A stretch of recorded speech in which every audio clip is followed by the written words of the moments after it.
حکومت کوشش کر رہی ہے کہ ہم دو طرح کے اقدامات اٹھائیں. ایک انرجی کی کنزرویشن کریں، اور اس کے لیے آج جو کابینہ نے پیکج منظور کیا تھا کہ انرجی کو بچانے کے لیے دکانوں کو اور کمرشل سینٹرز کو 8 بجے بند ہونا چاہیے. 4th E is energy and infrastructure.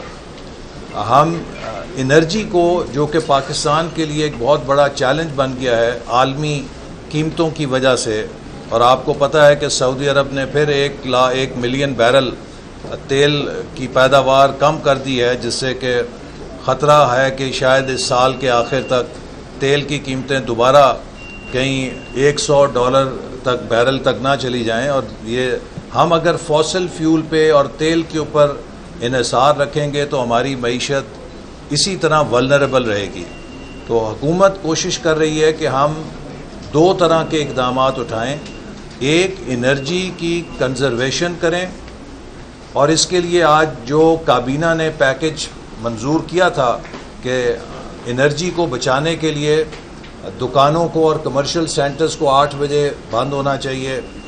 اسی طرح جو ہمارے ملک کے اندر لائٹس ہیں، جو پرانے بلب ہیں ان کو ختم کر کے LED لائٹس پہ سوئچ کیا جائے، اور اسی طرح جو گیزرز ہیں ان کے اندر جو انیفیشنسی ہے اس کو دور کرنے کے لیے وہاں پر ان کو اپ گریڈ کیا جائے.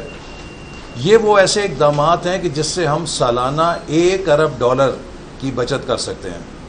تو کابینہ نے اس پر فیصلہ کیا تھا، لیکن اس میں صوبائی حکومتیں شریک نہیں تھیں.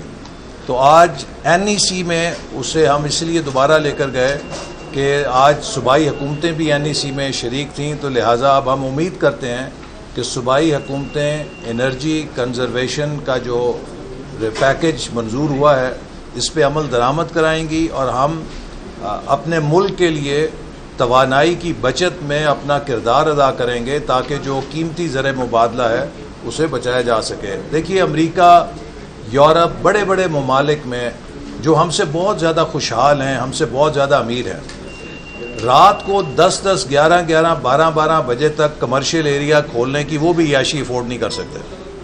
آپ یورپ میں جائیں 6 بجے نہیں تو حد 8 بجے ان کے تمام کمرشل ایریاز بند ہو جاتے ہیں.